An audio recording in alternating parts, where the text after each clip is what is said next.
La palabra en Hechos capítulo 1 y vamos a leer desde el verso 12 y leemos hasta el versículo 15. Hechos capítulo verso 12 hasta el verso 15. Amén. Dice así la palabra del Señor. Entonces volvieron a Jerusalén después desde el monte que se llama del Olivar, el cual está en Jerusalén, camino de un día de reposo. Y entrados subieron al aposento alto, donde moraban Pedro y Jacobo, Juan, Andrés, Felipe, Tomás, Bartolomé, Mateo, Jacobo hijo de Alfeo, Simón el celote y Judas hermano de Jacobo. Todos estos perseveraban unánimes en oración y ruego con las mujeres y con María la madre de Jesús y con sus hermanos. En aquellos días Pedro se levantó en medio de los hermanos, y los reunidos eran como 120 en número, y dijo: vamos a orar dando gracias al Señor por su palabra. Padre, estamos hoy agradecidos plenamente contigo por toda la gracia y el amor que tú has manifestado a través de cada una de tus obras de misericordia, de tu bondad preciosa para con nuestra vida.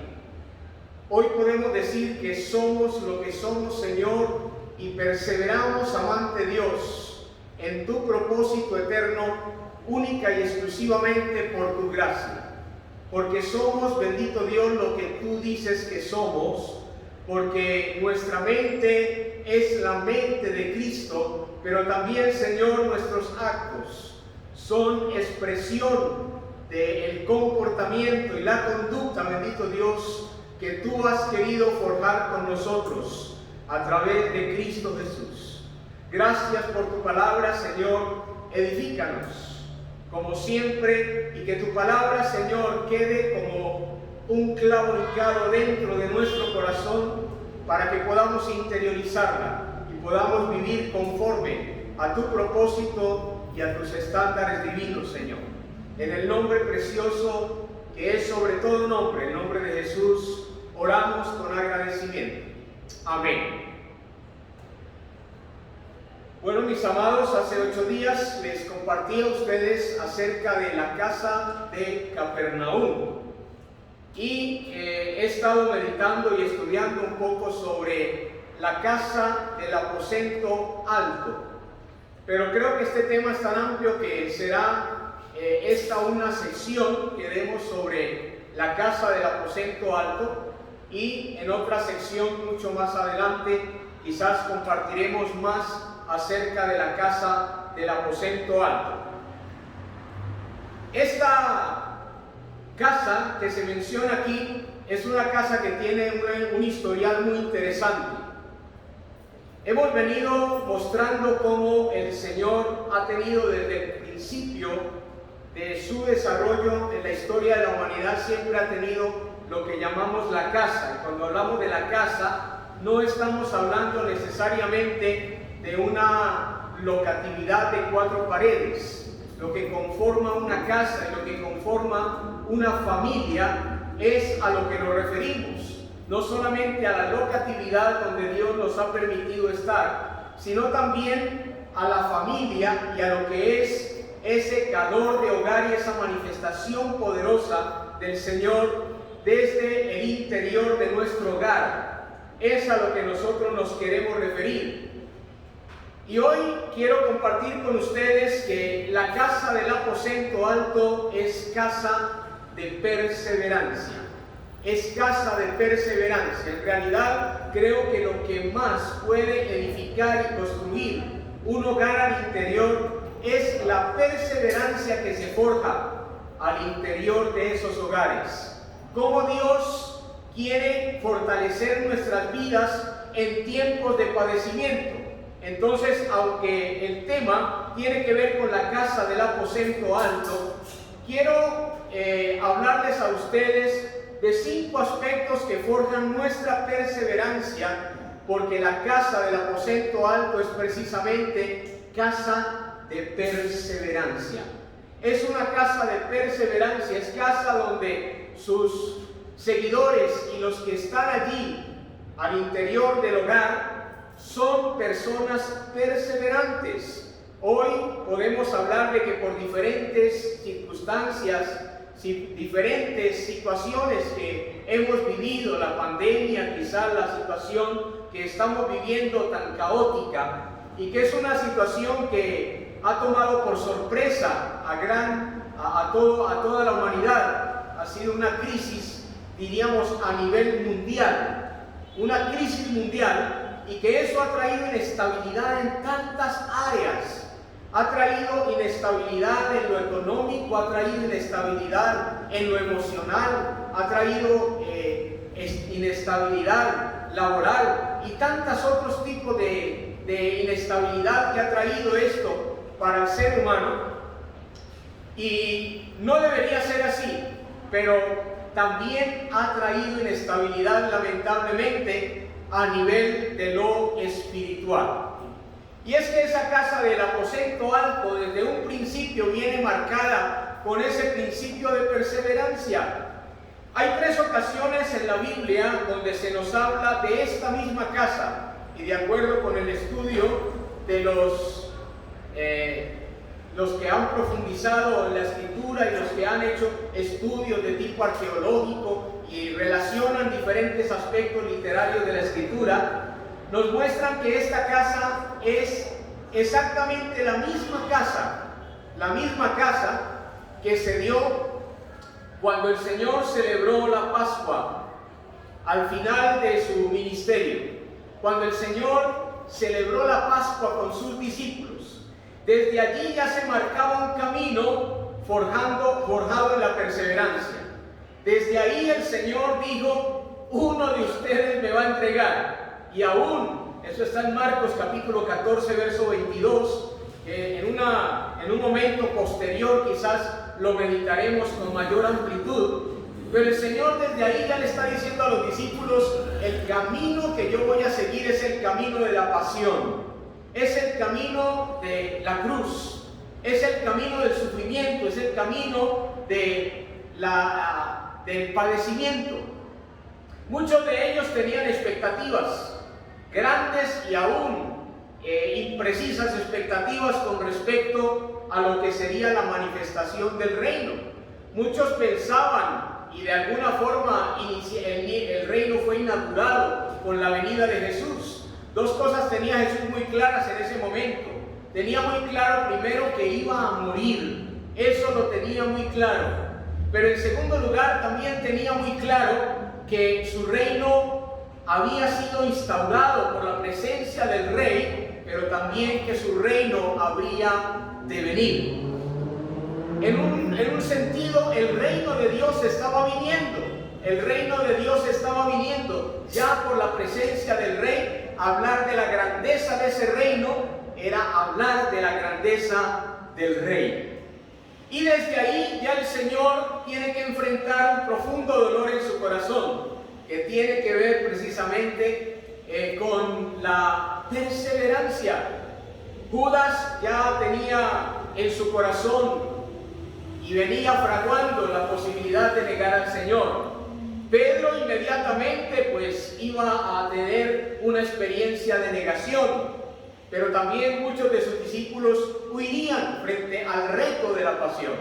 Muchos de los discípulos iban a huir frente a la situación que se estaba confrontando en ese momento. Y muchos de ellos tenían una expectativa, era con el reino. Ellos pensaban que el reino se iba a manifestar de una forma política, administrativa, que el Señor iba a traer y iba a irrumpir de una forma abrupta para romper con las estructuras del momento y para traer un cambio a nivel de lo que estaba sucediendo. Así que esa casa del aposento alto ya se forjaba en medio de lo que era la definición de la perseverancia. ¿Quién frente a la cruz? ¿Quién frente a la pasión? ¿Quién frente al sufrimiento? ¿Quién frente al padecimiento había de continuar siendo fiel a su maestro?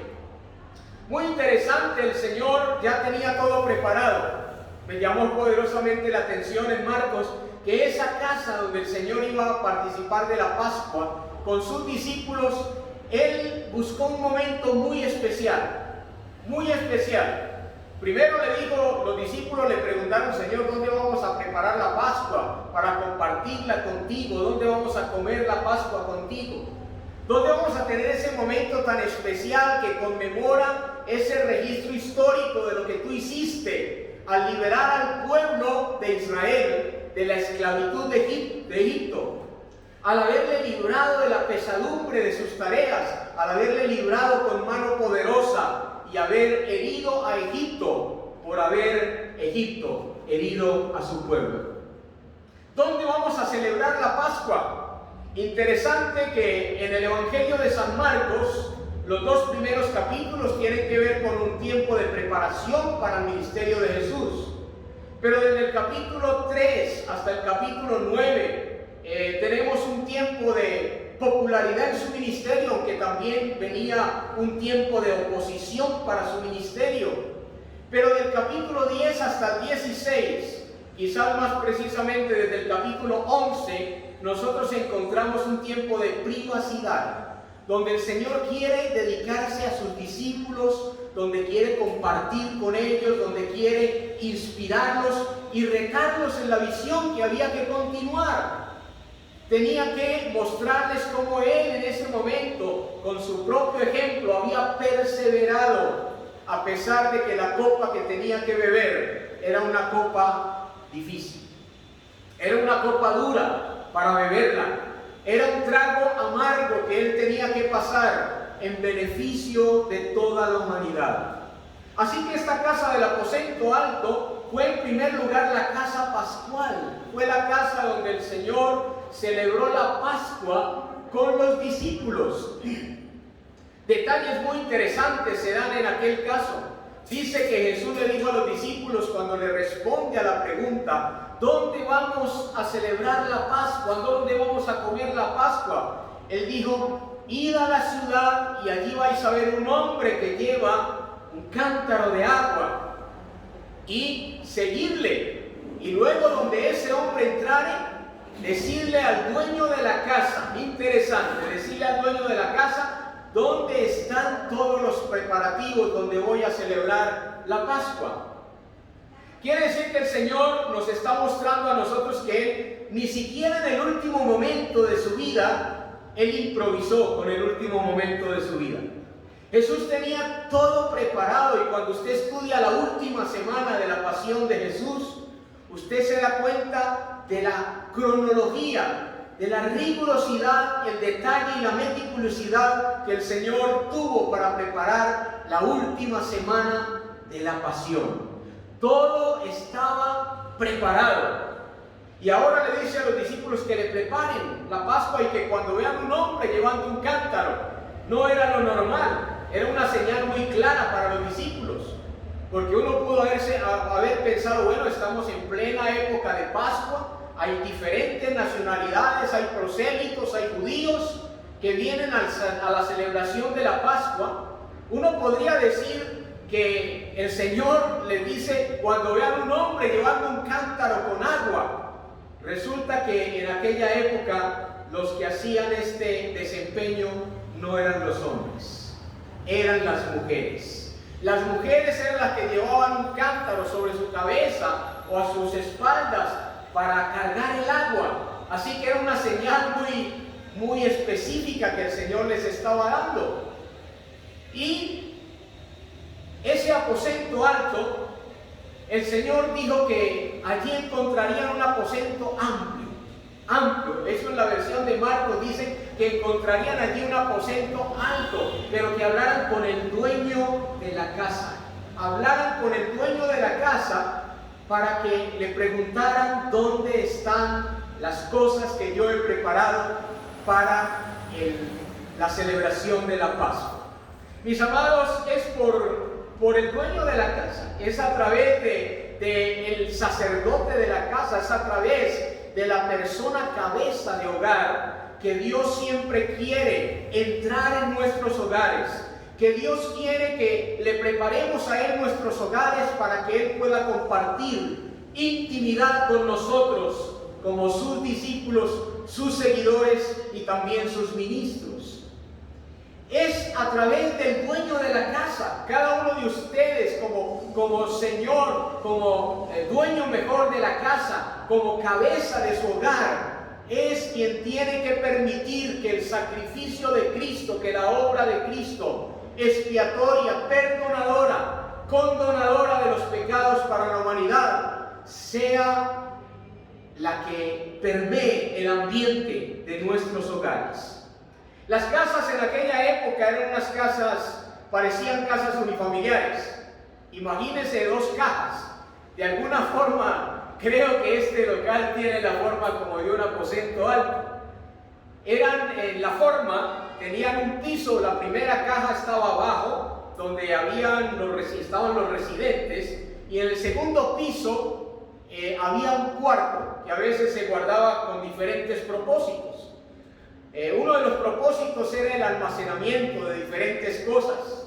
Se guardaba como una especie de bodeguita de almacenaje, ¿verdad? Pero también muchas veces en ese lugar lo reservaban los rabinos en aquella época para dedicarse a enseñarle a sus discípulos en un ambiente de privacidad, en un ambiente de intimidad, en el segundo piso, y esas casas tenían un ingreso por la parte exterior, así que no había que irrumpir para nada con los residentes en el primer lugar o en el primer piso de la casa, porque en el segundo piso tenía unas escalas por detrás donde se ingresaba a través del techo.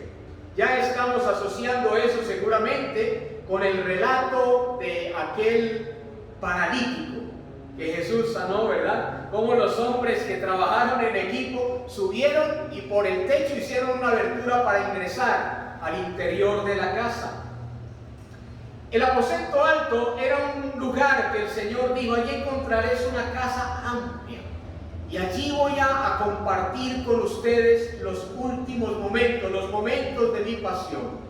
¿Quién hubiera pensado que la forma como el Señor definiría la pasión de su vocación, la pasión de su causa, la pasión del cometido que Él iba a realizar, vendría en vestiduras de pasión y sufrimiento?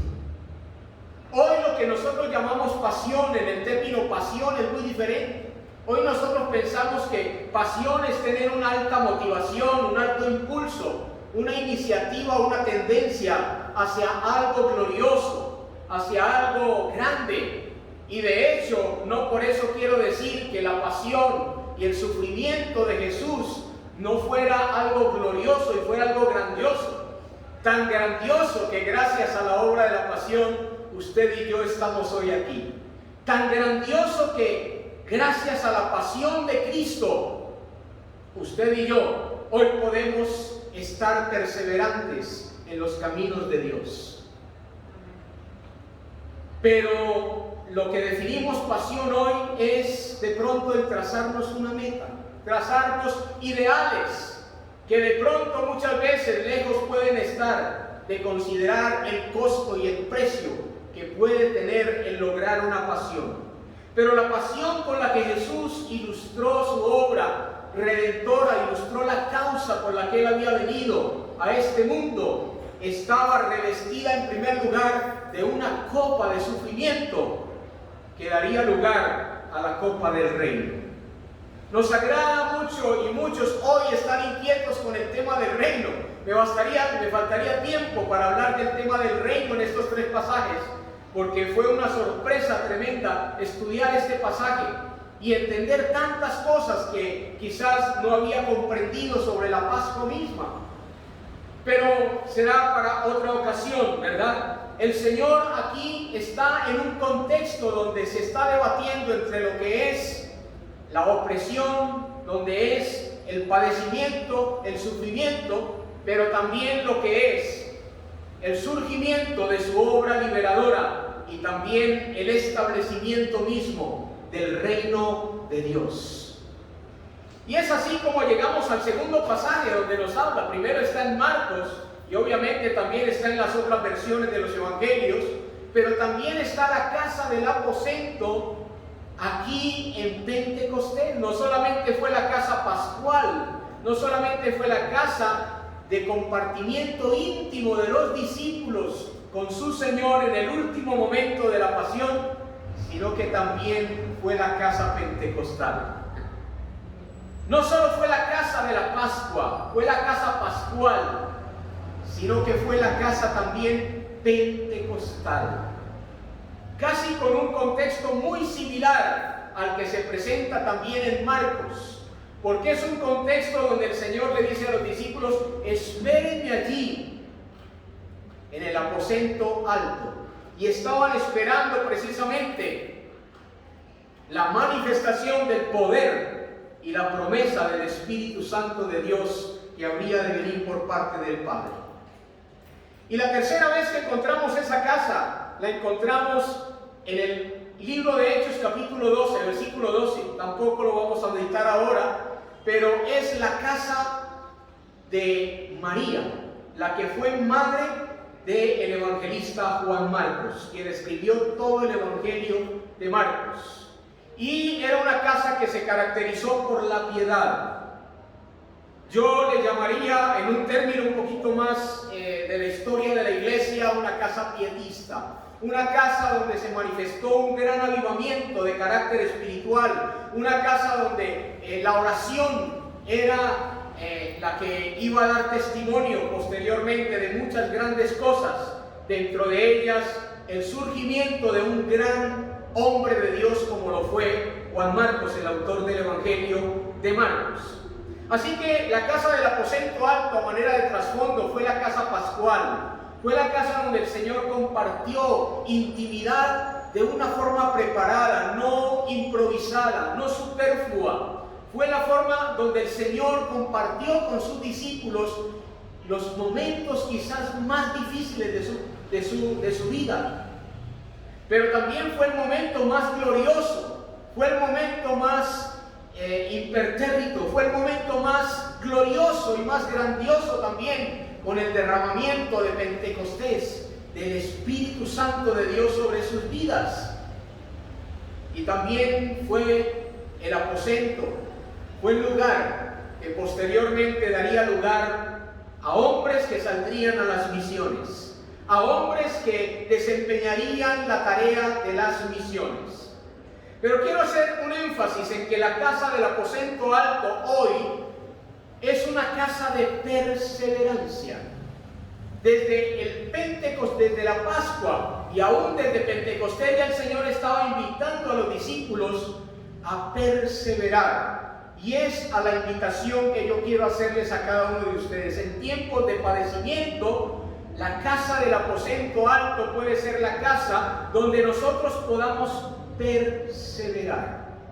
No es tan importante comenzar la vida cristiana, no es tan importante iniciarse en la vida cristiana, sino poder llegar al final de la meta.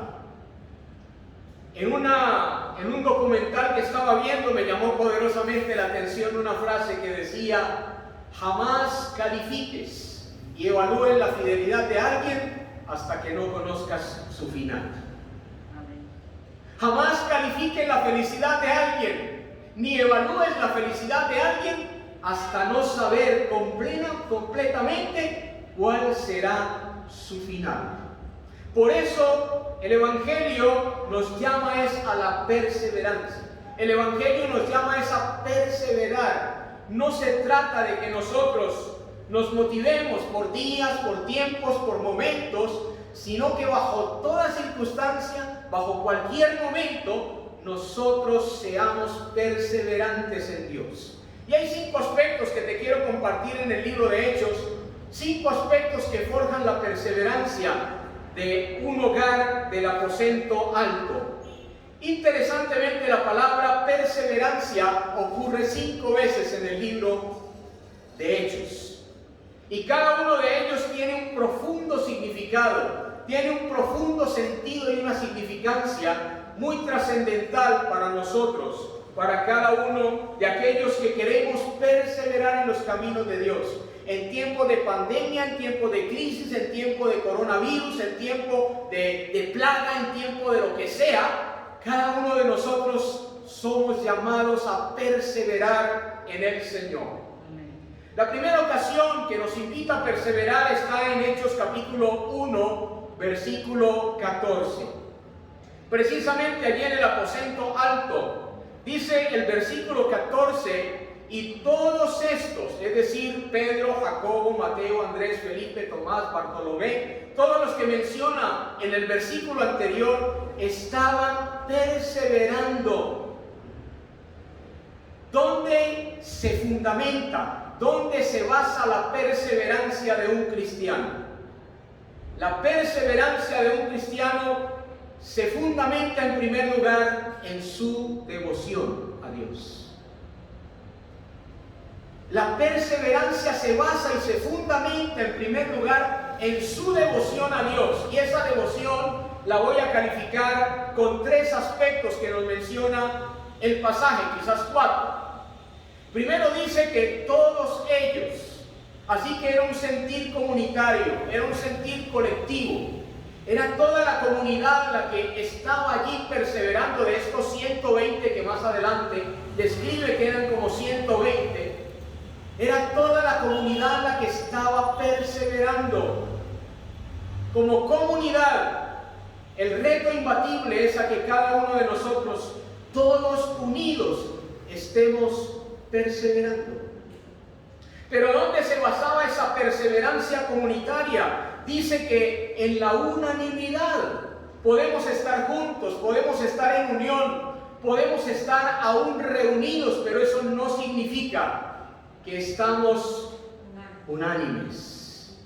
La palabra unánime significa estar en un mismo ánimo. Literalmente la palabra unánime significa estar en una misma alma. Así vivió su perseverancia la iglesia, en el calor de los unos a los otros, respaldando los unos a los otros sobre su hombro. Cada uno de los demás, así como en la época de la Pascua, que de acuerdo a las costumbres de esa época se celebraba reclinada, aunque la primera Pascua se celebró de pie. ¿Y por qué se celebró de pie? Porque eso indicaba la prisa con la que ellos tuvieron que salir de Egipto, que tuvieron que salir de prisa. Pero aquí la unanimidad tiene que ver precisamente, si quisiera utilizar esa expresión popular, pechito con pechito, donde hay estar reclinado a la fuerza, a la perseverancia, al valor que tiene otra persona que te motiva, que te estimula, otra persona que hace la fuerza como comunidad y que está unánime contigo en una misma alma. La iglesia primitiva era una iglesia de una sola alma, era una iglesia perseverante, pero en unanimidad. Así como el Señor pudo tener también a Juan recostado sobre su pecho, es que cada uno de nosotros nos recostemos, y quizás no tiene que ver con la literalidad de recostarse sobre el pecho de alguien, tiene que ver con la intimidad, con poder escuchar el corazón de otro y estar afianzado en el amor y en la pasión que transmite el corazón de otro para seguir en los caminos del Señor. Pero en tercer lugar, dice que es basado en la oración. La única forma de perseverar es estando y permaneciendo en oración. La oración es el camino de rodillas para poder estar en pie. Esa es la oración. Cuando tú permaneces de rodillas ante Dios, podrás estar en pie ante las circunstancias. Siempre tienes que tener forjado en tu mente y en tu corazón de rodillas siempre ante Dios y de pie ante los hombres y ante la sociedad y ante el mundo. De rodillas siempre ante Dios, porque es la única forma que podemos estar en pie también frente a la sociedad, a las crisis, a los problemas y a las circunstancias que nos rodeen. En comunidad, en unanimidad, en oración y en ruego, pero también en compartimiento. Allí estaban las mujeres, María, la madre de Jesús, con sus hermanos. Y allí estaban perseverantes en la devoción. ¿Dónde se forja la perseverancia de un cristiano? Primero en la devoción, pero en segundo lugar en Hechos capítulo 1 versículo 14, en Hechos 2:42 viene en segundo lugar la forma en la que se puede presentar la perseverancia para nuestra vida. Primero se basa en la devoción, pero ¿qué nutre la perseverancia? Vale la pena que lo preguntemos. ¿Qué es lo que nutre la perseverancia en un cristiano? Pues obviamente diremos las convicciones. Las convicciones. ¿Y qué es lo que da convicción y fundamento a nuestra vida? La perseverancia se nutre por la doctrina. Si la perseverancia se basa en la devoción, se basa en la intimidad, en la comunión con Dios, cosas que se expresan de manera comunitaria, copartícipes todos, la perseverancia se nutre en la sana doctrina. La mala doctrina enferma, la mala doctrina indigesta, la mala doctrina indispone, pero la sana doctrina sana. ¿Por qué tenemos que ser y hemos de ser sanos en la doctrina? ¿Por qué tenemos que ser celosos de la doctrina? Porque no podemos permitir que la falsa doctrina y la herejía se perpetúe como un cáncer a través de la sociedad. Hoy en día estamos en una época de otro tipo de adoctrinamientos. Estamos en época de adoctrinamientos diferentes, de ideologías, de movimientos que no apuntan hacia lo que es el cometido de Dios, que no apuntan hacia lo que es la doctrina sana. Y en este contexto la perseverancia dice que perseveraban en la doctrina apostólica. La iglesia es apostólica desde su cuna, la iglesia es apostólica desde sus orígenes. Si usted quería preguntarse de dónde nacieron los apóstoles, de dónde salieron esto de los apóstoles, pues el fundamento de la iglesia es un fundamento apostólico. Los apóstoles fueron las personas que primero dieron fundamento a todo lo que habría de creer la iglesia, a todo lo que habría de perseverar para manifestar la vida de Cristo a través de ellos. Perseveraban en la doctrina de los apóstoles, pero una cosa es que esta doctrina no era simple ortodoxia sin amor, no era una simple recta doctrina sin comunión.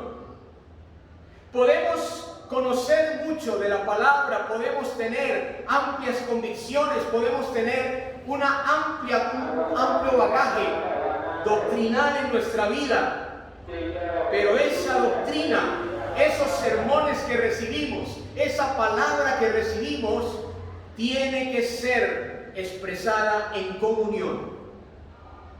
Una de las razones por las que no necesariamente una iglesia la hace el local o la localidad donde estemos, sino que somos nosotros, esa realidad no niega necesariamente que la vida de la iglesia sea para ser expresada de manera comunitaria. La iglesia tiene que expresarse en lo que dice el texto aquí, y como lo dice en el texto griego, en la koinonía de los unos con los otros, en el partimiento del pan, que tiene que ver esto con la celebración de la Pascua o de la Santa Cena, y en el acto conmemorativo de Cristo presente hasta el fin del mundo en su iglesia. Así que la perseverancia se nutre por la doctrina. Se nutre por la doctrina. Pero en tercer lugar, la perseverancia de la iglesia no solamente se basa en la devoción, no solamente se nutre por la doctrina, una sana doctrina, una doctrina apostólica y profética, como dice Efesios 2, 20 y 21, que la iglesia está sobre el cimiento, sobre el fundamento de apóstoles y profetas, sino que también la doctrina se forja a través de la disciplina. Hechos 2:46 dice: y perseverando unánimes cada día en el templo, y partiendo el pan en las casas, comían juntos con alegría y sencillez de corazón, alabando a Dios y teniendo favor con todo el pueblo, y el Señor añadía cada día a la iglesia los que habían de ser salvos. La perseverancia se basa en la devoción. La perseverancia se nutre en la doctrina, pero también la perseverancia se expresa a través de la disciplina. Disciplina que es entendida de acuerdo con este texto, otra vez redundando en la unanimidad cada día. Cada día estos hermanos estaban unánimes, pero también partían el pan en las casas. Este partimiento del pan no solamente tenía que ver con una celebración muy particular de la Santa Cena, sino que tenía que ver también con los famosos ágapes que celebraba la iglesia primitiva. La iglesia del primer siglo, todos los hermanos, cada uno aportaba una comida, literalmente, que eso tenía su trasfondo literalmente en la costumbre de la celebración de la Pascua. Cuando usted examina Éxodo capítulo 12, se va a dar cuenta de que allí había un compartimiento del pan y aún del cordero pascual, donde se invitaba a los vecinos, inclusive a toda una comida, y la iglesia toda compartía, porque estaban en una expresión de comunión. Sabe que hay algo que poderosamente ha llamado mi atención en estos días, y es la forma como Dios está permitiendo que la iglesia crezca en las casas. Que las casas de los hermanos sean una iglesia. Observen aquí que tenemos casi prácticamente todos los aspectos cultuales, todos los aspectos de lo que es una expresión cúltica, aunque darle culto a Dios es más que un ceremonial y un ritual. Darle culto a Dios no solamente es ir a un sitio para reunirse y allí cantar alabanzas. Miren que aquí todos los ingredientes de lo que es una expresión cúltica están, y el culto comienza precisamente con la unanimidad de los hermanos. Pero también puede ser expresada en un lugar que se llame templo. Por lo menos hasta la época del Nuevo Testamento estaba funcionando lo que era el templo. Ahora la Escritura dice que el templo del Espíritu Santo somos nosotros. Que nosotros mismos somos el templo, lo dice la Sagrada Escritura. Pero había todo un compartimiento de comida, donde los hermanos se reunían para comer. Cada uno traía, voy a decirlo figuradamente, de su cordero pascual,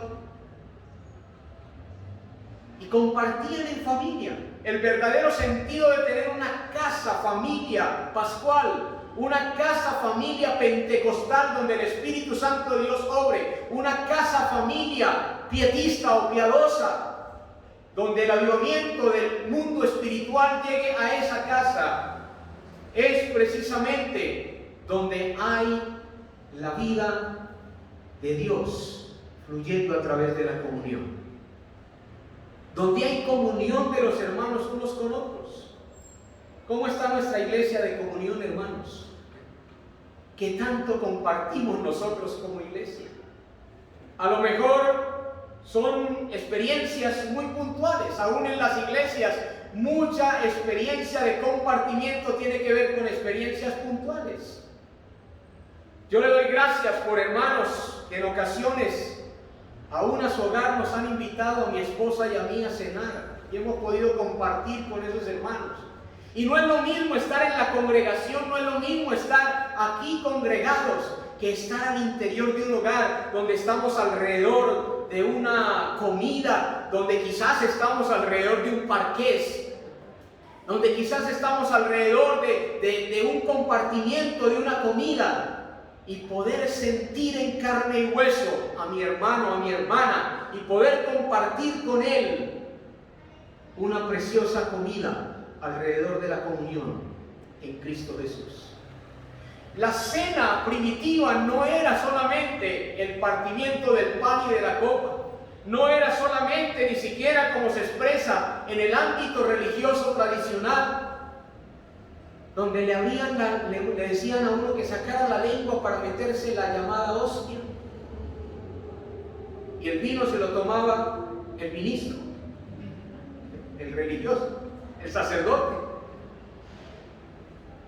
sino que era toda una experiencia de compartimiento.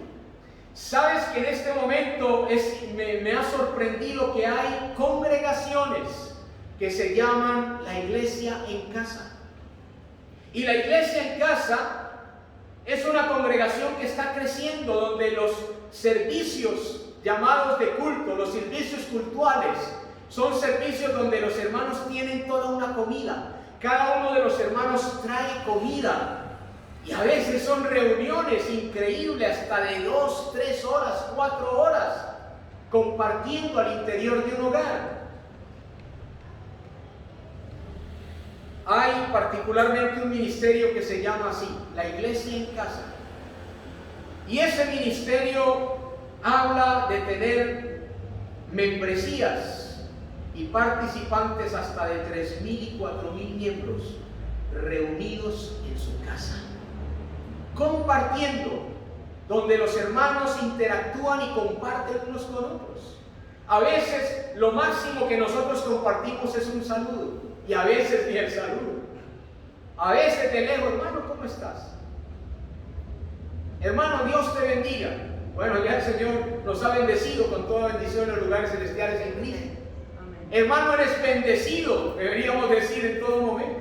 Hermano, eres bendecido ya con toda bendición en los lugares celestiales en Cristo. Pero a veces, quizás, ni la expresión del saludo. Y son cosas que nutren la relación, son cosas que nutren el amor en Cristo. Esta iglesia perseveraba y comían juntos, con alegría, con sencillez de corazón. Había sencillez, allí no estaban pensando ellos si yo invito a los hermanos o si yo invito al apóstol a mi casa o si invito a los ministros. ¿Qué van a pensar de esos muebles tan viejos que yo tengo? ¿Qué van a pensar de esa cocina desarreglada? ¿Qué van a pensar de cómo tengo mi casa?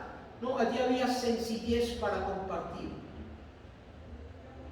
¿Sabes por qué? Porque si hay un sitio donde realmente se comparte la transparencia, porque la palabra sencillez invita a la transparencia, es en el hogar. Es allí donde los unos a los otros se jalan las mesas, o donde los unos a los otros no se cruzan palabras. Es allí donde a veces alrededor de la mesa hay un buey engordado donde hay odio. Pero la Escritura dice que es mejor donde hay amor. Como iglesia podemos estar unidos, amados hermanos, y compartir con alegría y sencillez de corazón. Y dice que ellos alababan a Dios teniendo favor con todo el pueblo. Una de las cosas que me llamaba poderosamente la atención de estas iglesias en casa es que allí no hay necesitados. ¿Y sabes por qué? Porque si un hermano se quedó sin empleo, si un hermano se quedó sin trabajo, si un hermano está pasando escasez económica, si un hermano está enfermo, si un hermano tiene alguna necesidad, entre todos los hermanos de la iglesia como bien podemos hacer nosotros, hermanos. La obra de Dios puede seguir adelante si nos unimos, si nosotros tenemos ideas, si tenemos proyecciones para con la obra de Dios y si unimos recursos entre todos, si buscamos la forma de generar los recursos que obviamente en primer lugar vienen de la dependencia de la gracia de Dios. Yo creo, mis amados hermanos, que la unión se expresará en resultados eficaces. El resultado de la unidad de todos nosotros, de la unanimidad, amados hermanos. Pero no es justo a veces que una comunidad trate de seguir su marcha adelante dependiendo del esfuerzo de 4 o 5, de 10 personas. Si todos fuésemos fieles para ofrendar, para ser generosos en la obra de Dios, si todos fuésemos fieles para poner en marcha ideas. Amados hermanos, yo he conocido congregaciones y en esto creo que nos dan ejemplo a veces hasta las sectas. Qué pena decirlo, siento pena ajena. Se me ruboriza la cara al poder compartir esto, pero conozco aún de sectas donde una congregación se une y si tienen que hacer, no estoy diciendo que tenemos que hacerlo, ¿verdad? Yo no quiero de ninguna forma ser denigrante, pero conozco de grupos sectarios que se unen y si es necesario vender empanadas, hacer puñuelos, hacer tamales en beneficio de la obra de Dios, lo hacen y se ponen de acuerdo en la comunidad y dicen: vamos a darle un local propio a este pastor, vamos a darle un apoyo a este pastor, vamos a darle un apoyo a este hermano que tiene una necesidad. Vamos a unirnos todos, vamos a generar ideas de productividad. No vamos a estar impasivos, impasibles, no vamos a ser insensibles de lo que pueda estar pasando con la vida de los hermanos de la iglesia o con la comunidad inclusive, mis amados hermanos.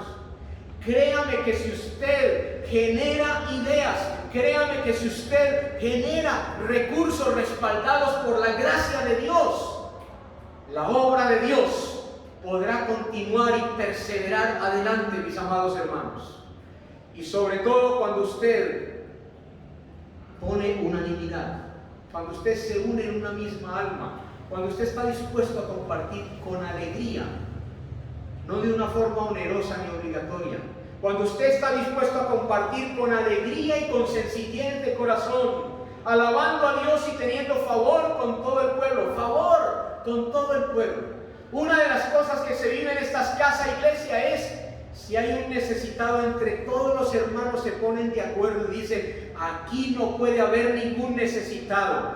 Creo que el ideal verdadero del primer comunismo fue una copia, aunque mal editada, que tomó el comunismo del verdadero cristianismo. El verdadero cristianismo en sus orígenes fue comunitario. El verdadero cristianismo en sus orígenes fue de común acuerdo. Fue un cristianismo donde todos luchaban por sacar adelante el proyecto y el propósito eterno de Dios. Todos estaban unidos, había sencillez, había alegría. Hoy en día, ¿qué impide las relaciones? La falta de alegría, la desarmonía, la amargura en el corazón, el orgullo que a veces establece las clases, usted allá y yo aquí. Esa persona sencilla no es lo mismo que yo. Entonces encontramos el problema que se daba aún en la iglesia durante el tiempo de Jacobo, o el apóstol Santiago, que decía: Dios no hace excepción de personas. Leía una palabra que tocó profundamente mi corazón y decía: muchos no están de acuerdo con que se aporte a la obra de Dios. Muchos están en contra de que se aporte a la obra de Dios, pero nadie dice nada cuando vamos a un restaurante y tenemos que pagar el 20% de propina o nos cobran el 10% de propina. Nadie dice de la malversación de fondos y la forma como a veces malbaratamos en una Navidad los recursos. No hay plata, decimos siempre, no hay plata, no hay plata. Pero vaya a ver los almacenes en esta época de Navidad. Vaya a ver si muchos no se dan la pela. Vaya a ver si hay coronavirus para el día sin IVA. Esas son cosas, mis amados hermanos, que no denunciamos con una actitud de amargura, sino más bien de realismo. Son realidades que no pueden escapar a nuestros ojos. Vaya a ver cuánto sí invertimos en los paseos, cuánto sí invertimos en las salidas, que bien es justo tenerlas, que bien es justo descansar. Pero sí nos enojamos. Jonás, una de las cosas que vivió la experiencia de Jonás fue que Jonás valoró más el enebro que Dios le proveyó y se enojó cuando Dios le quitó el enebro. Cuando nosotros no actuamos con la mentalidad y el corazón de Dios, hasta materialistas nos volvemos. Hasta valoramos más lo material. Y lo triste es que la expresión de ese materialismo se da porque estamos dispuestos a derrochar aún los recursos. Y no pensamos quizás en que a Dios le ha placido, que Dios todo lo dio para que nosotros todo lo diéramos por Él. La iglesia compartía con alegría, con sencillez. Hoy en día las barreras en las relaciones lo impiden. El orgullo. Hay gente que pareciera que uno no puede tocarla. No se acerque porque tengo una barrera protectora. No se me acerque. Así vive nuestra sociedad hoy, alexitímica, a la intemperie siempre de sus malas expectativas, siempre esperando lo negativo, siempre esperando que vivimos en un mundo de traición que no podemos negar, pero siempre alejando a los demás. Ha sido tan edificante en estos días trabajar el libro de Jonás en mi vida. Una de las cosas de las que se ha tildado a Jonás es de xenofóbico, porque no entendió el perdón de Dios para una patria que estaba inmersa en la maldad, el perdón y la misericordia de Dios, y hasta se atrevió a desafiar la gracia y la misericordia de Dios.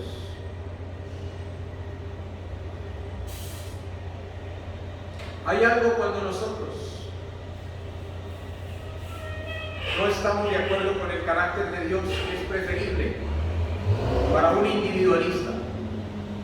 Es preferible muchas veces estar dormido al interior de una nave de navegación con unos marineros paganos, que estar despierto en la conciencia de la misión que Dios nos ha encomendado. El individualista, el egoísta, solamente piensa en su terruño y solamente piensa en estar al interior encerrado, pero no tiene compasión hacia un mundo que perece por el coronavirus. ¿Cuántos han partido ya a la presencia de Dios? Familiares, conocidos, yo me sorprendo. Hijos de pastores, Dios tenga misericordia de cada uno de nosotros. Y que no permanezcamos solamente encerrados en la casa, sino que desde la casa también, iglesia, realicemos la misión hacia afuera. Cuarto aspecto, rápidamente, cuarto y quinto aspecto ya. Cuarto aspecto, está en Hechos capítulo 13, versículo 43, cuando Pablo y Bernabé estaban predicando y ministrando la palabra en Antioquía de Pisidia. Capítulo 13 del libro de Hechos, en el versículo 43, bueno, leamos el 42 y 43, dice: cuando salieron ellos de la sinagoga de los judíos, los gentiles le rogaron que el siguiente día de reposo les hablasen de estas cosas. Había allí gentiles que le rogaban que les hablaran la palabra. Como hay tanta gente que está necesitando en esta época de coronavirus, que le hablemos la palabra, que los preparemos así sea para que se vayan a la presencia de Dios en paz.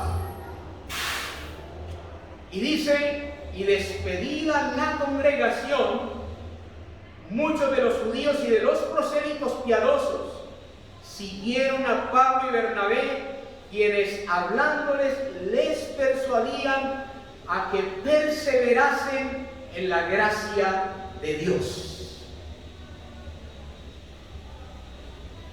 La perseverancia se basa en la devoción. Número 1. La perseverancia se nutre en la doctrina. En tercer lugar, la perseverancia se expresa en la disciplina y la determinación comunitaria.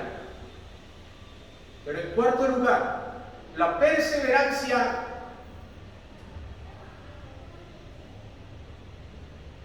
se fomenta en la dependencia. Devoción, doctrina,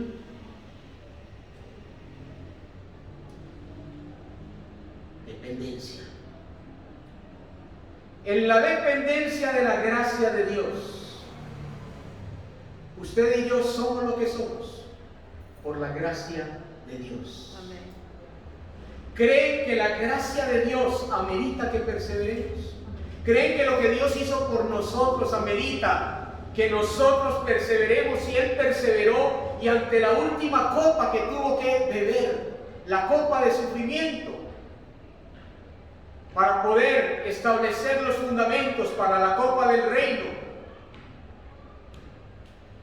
porque Él dijo, esta copa no la beberé más hasta que la beba cuando esté en el reino de mi Padre con vosotros.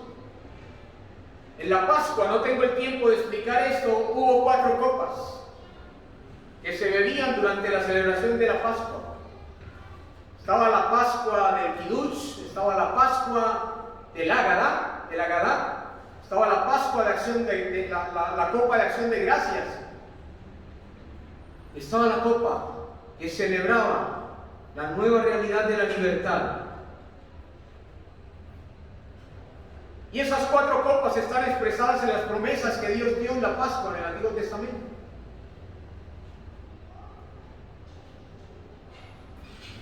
Pero en una de esas copas que el Señor hablaba, estaba apuntando a la realidad de su reino. Y es que la Escritura parece unir esas 2 copas, cuando en Hechos capítulo 14, creo que es el verso 22, donde dice, es necesario que a través de muchos sufrimientos entremos al reino. Es de muchos gustar del reino, del poder, del empoderamiento, pero no es de muchos gustar del sufrimiento. No sabiendo que la copa de sufrimiento, vosotros habéis perseverado, le dijo el Señor a los discípulos, vosotros habéis perseverado conmigo en todas mis pruebas. He aquí yo os asigno un reino. La asignación del reino es para aquellos que están dispuestos también a beber la copa de sufrimiento y de padecimiento, a que perseveraran en la gracia de Dios. ¿Qué es la gracia de Dios? Lo hemos entendido. En el Antiguo Testamento hubo manifestaciones de la gracia común de Dios.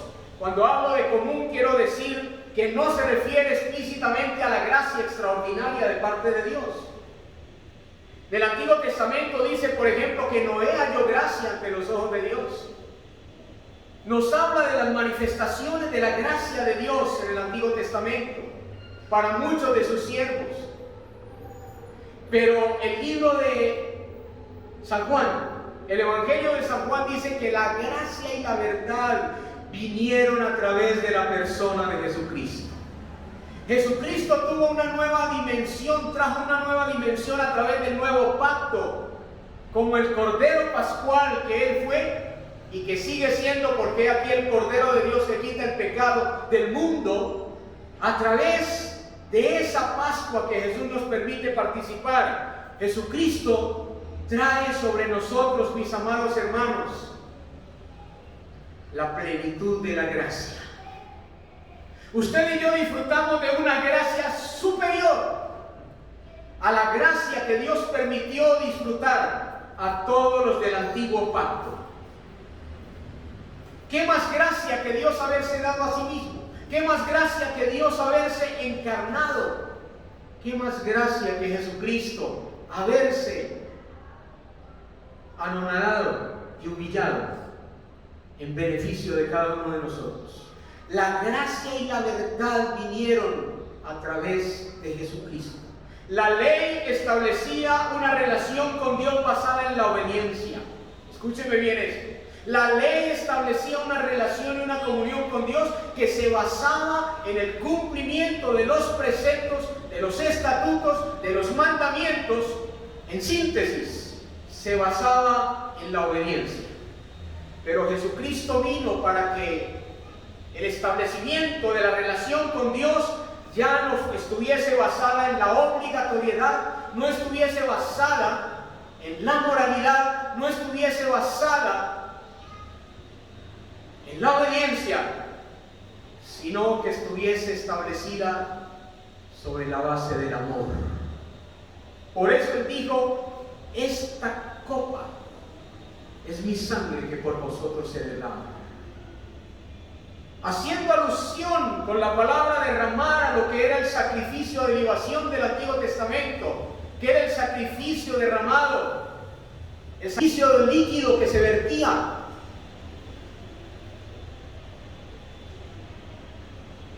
Y Él dijo: esta es mi vida que por ustedes se derrama. Es la sangre del nuevo pacto. Un pacto que no obliga. Un pacto que no impide ni siquiera pecar. Porque establece la base de la relación con Dios. No en la obligatoriedad, no en la obediencia, sino en el amor que conduce a la obediencia. Y esa ha sido llamada la gracia de Dios. La gracia insondable, inconmensurable, la gracia majestuosa de Dios.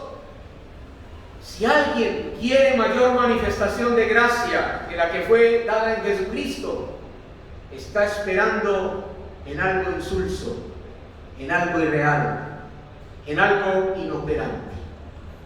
Y para terminar, mis amados, perseveramos en la gracia, pero en Hechos capítulo 26. Perseveramos en la gracia, dependemos de la gracia, no de nuestros actos pecaminosos o no pecaminosos. Descanse en la gracia de Dios. La gracia no debe ser una excusa para el libertinaje ni para el pecado, pero la gracia también es liberadora, mi amado hermano. Aprenda a decir: Señor, persevero en tu gracia. Soy lo que soy por tu gracia, porque un día tuviste misericordia de mí, porque un día, Señor, dijiste que no me iba a definir mi pasado histórico, sino que me iba a definir mi pasado eterno en Cristo Jesús. A usted no lo define su pasado histórico. En su historia usted pudo haber sido, dice la Escritura en 1 Corintios, dice: esto erais muchos de vosotros, ladrones, adúlteros, fornicarios, lascivos. Pero ya, siempre hay un ya de Dios, siempre hay un hoy de Dios. Habéis sido limpiados, habéis sido justificados, habéis sido santificados y estáis en la ruta de la glorificación. A ti no te define y a mí no me define mi pasado histórico. Si a Lieberman conocí en la carne, ya no lo conozco así en Cristo Jesús. Y si a Cristo conocí según la carne, Romanos 1 Corintios o 2 5:16, si a Cristo conocí según la carne, si fui un religioso insípido, o si aún como cristiano fuera un religioso insípido, entonces ahora quiero conocer la vida de Cristo. Entonces quiero ser, mis amados hermanos, aquel que come a Cristo, que come su carne y que bebe su sangre. No ser un antropófago, pero a Cristo hay que comerlo.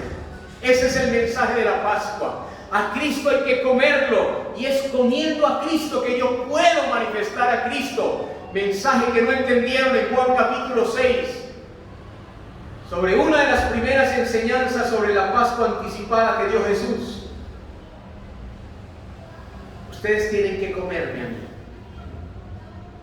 Cristo es para degustarlo, Cristo es para comerlo, Cristo es para interiorizarlo, Cristo es para encarnarlo. Y es por eso que yo valoro tanto las obras de gracia históricas o teológicas, las obras de Cristo en la salvación, partiendo desde lo que Él planeó en la eternidad, porque yo soy fruto de lo que Él planeó en la eternidad. Usted y yo somos el engendro de la eternidad, no de la historia.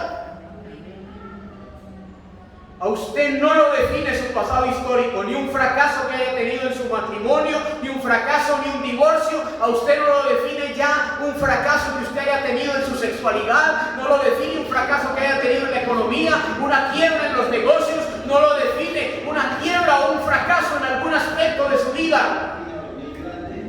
A usted lo define su pasado eterno en Dios, que está declarado en Efesios capítulo 1. Usted bendecido con toda bendición en los lugares celestiales en Cristo. Usted fue aceptado por Dios. Usted ha sido amado por Dios. Usted ha sido perdonado. Usted ha sido redimido por aquel que pagó un alto precio por su salvación y su redención. Y sobre todas las cosas usted está sellado con el sello del Espíritu Santo de Dios en su vida. Así que cuando el diablo quiera refrescarle su pasado, recuérdele a él su futuro. Porque usted y yo somos como un bebé recién nacido que no tiene pasado. Usted y yo, en cambio, solamente tenemos el pasado histórico de la obra de Cristo. Que ese pasado sí nos define, el pasado histórico de la obra de Cristo. Pero tenemos un presente de avanzada en la actualidad en Cristo, pero tenemos un futuro lleno de esperanza que tenemos que alcanzar. Hechos capítulo 26, versículo 22. Pablo dando su testimonio, que me veo proyectado en su testimonio. Me veo proyectado en el testimonio de Pablo, después de hablar de la visión con la que Dios le habló en su llamamiento y cómo él fue obediente a la visión. Dice Pablo en el verso 22, Hechos 26-22, pero habiendo obtenido auxilio de Dios, persevero hasta el día de hoy. ¿Cuántos han sido auxiliados por Dios? ¿Cuántos, cuando muchas cosas han querido matarte, han querido quitarte la vida, dentro de ella la amenaza del coronavirus? Porque Pablo está diciendo en el versículo anterior, el verso 21, por causa de esto los judíos, prendiéndome en el templo, intentaron matarme. Yo he vivido esas experiencias, aún cuando he salido a hablar del Evangelio y cuando salí en un pasado a hablar del Evangelio.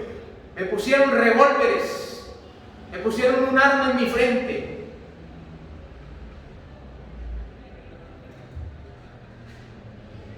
He estado en las inspecciones de policía por causa del Evangelio.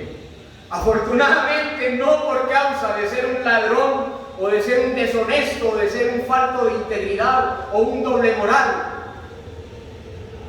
pero por causa de mi Señor. Por causa de mi Señor, hasta el día de hoy, persevero. Porque he sido auxiliado por Dios. ¿Cuántos de ustedes han sido auxiliados por Dios? ¿Cuántos hemos sido librados de la muerte? El que estés aquí es porque tienes vida para contar las maravillas de Dios. Y por eso la perseverancia de Dios se manifiesta en la divulgación. Y es la última vez que quiero compartir. En la divulgación, en la devoción, en la doctrina, en la disciplina y la determinación, en la dependencia de la gracia. Pero en quinto lugar, la perseverancia se forja en la divulgación del Evangelio. Cuando tú te atreves a decirle a otros, soy cristiano. Cuando tú te atreves a decirle al mundo entero, sí, soy un seguidor de Cristo. Eso te obliga a un testimonio. Eso te obliga a poner en alto el nombre de tu Señor. Amén, amén. Pablo dice, persevero hasta el día de hoy. ¿Cómo perseveraba Pablo? Dando testimonio a pequeños y a grandes. Dios acaba con las discriminaciones. Dios acaba con las distinciones, excepto las distinciones que ha marcado el pecado. Las distinciones en la sociedad no las ha marcado Dios, no las ha marcado su gracia, las marca el pecado. O eres pecador o te has arrepentido del pecado. No diciendo nada fuera de las cosas que los profetas y Moisés dijeron que habían de suceder. Y luego añade en el versículo posterior que Cristo había de padecer. Que Cristo había de padecer. El que padeció por ti no fue el apóstol, ni siquiera fue un querubín. Hubiéramos dicho un ángel fue el que murió por mí. Hubiéramos dicho una denominación fue la que murió por mí. Hubiéramos dicho una institución fue la que murió por mí. Hubiéramos dicho el gobierno fue el que murió por mí. Hubiéramos dicho cualquiera que haya muerto por nosotros. Pero el que padeció por ti y por mí fue Cristo Jesús. Entonces que nadie venga a refregarte tu pasado histórico, porque a ti te define tu pasado eterno en Dios. Amén. Para concluir, repaso los cinco puntos. Perseverando en tiempo de padecimiento. La casa del aposento alto es casa de perseverancia. Es perseverar, número 1, en la devoción. Es perseverar, en segundo lugar, en la doctrina. Es perseverar, en tercer lugar, en la disciplina o la determinación comunitaria. En cuarto lugar, es perseverar en la dependencia de la gracia de Dios. Y en quinto lugar, es perseverar en la divulgación del mensaje poderoso y transformador del Evangelio. Porque no me avergüenzo del Evangelio, porque es poder de Dios para salvación a todo aquel que cree. Padre, gracias por tu palabra, Señor. Porque habiendo recibido tu auxilio, y cada uno de nosotros habiendo tenido tu auxilio hoy, que nos has permitido el don de la vida, no sabemos hasta cuándo, Señor, que nos has librado de esta pandemia de coronavirus y que nos seguirán librando, porque la Pascua es libertad, porque la Pascua nos saca al ámbito del reino, la Pascua que fue dada en ti, Señor amado. Oro por cada uno de mis hermanos, para que la señal que fue colocada, Señor, en el dintel y en los lados de las puertas, Señor, de los creyentes del pueblo de Israel, Señor, y fueron guardados, y luego por la Pascua pudieron celebrar y conmemorar, bendito Dios, no solamente la amargura que les cubrió en Egipto, Señor, sino cómo gloriosamente los sacaste a la libertad, Señor amado. Así yo declaro, Señor, que tú nos vas a hacer libres de la pesadez de nuestras tareas, bendito Dios, de las duras tareas y de los yugos que nos quieran imponer, bendito Dios de la gloria, y seremos libres para ver tu gloria. Seremos libres y somos libres, Señor amado, para ver la manifestación de tu gloria y de tu reino, Señor, en cada una de nuestras vidas, y sobre todo para comer a Cristo y manifestar a Cristo desde el interior de nuestro corazón y poder perseverar, Señor, en tu gracia, porque hemos recibido el auxilio tuyo cuando muchas circunstancias amenazan con la muerte. En el nombre de Jesús, oro por cada hijo aquí representado. Oro por una iglesia sencilla. Oro por una iglesia alegre. Oro por una iglesia unida. Oro por una iglesia unánime. Oro por una iglesia en comunión. Oro por una iglesia que genera ideas y recursos para el reino, bajo la gracia y la supervivencia, Señor, la providencia tuya, Señor amado. Oro por una iglesia unida, oro por una iglesia que no deserta, oro por una iglesia apasionada, pero no con aquella pasión motivacional, no con aquella pasión anímica, Señor amado, sino con una pasión que sale desde el fuego interno de Cristo, entusiasmando los corazones, porque la palabra entusiasmo viene de la palabra enteos, que significa Dios obrando su vida a través de nosotros y en nosotros.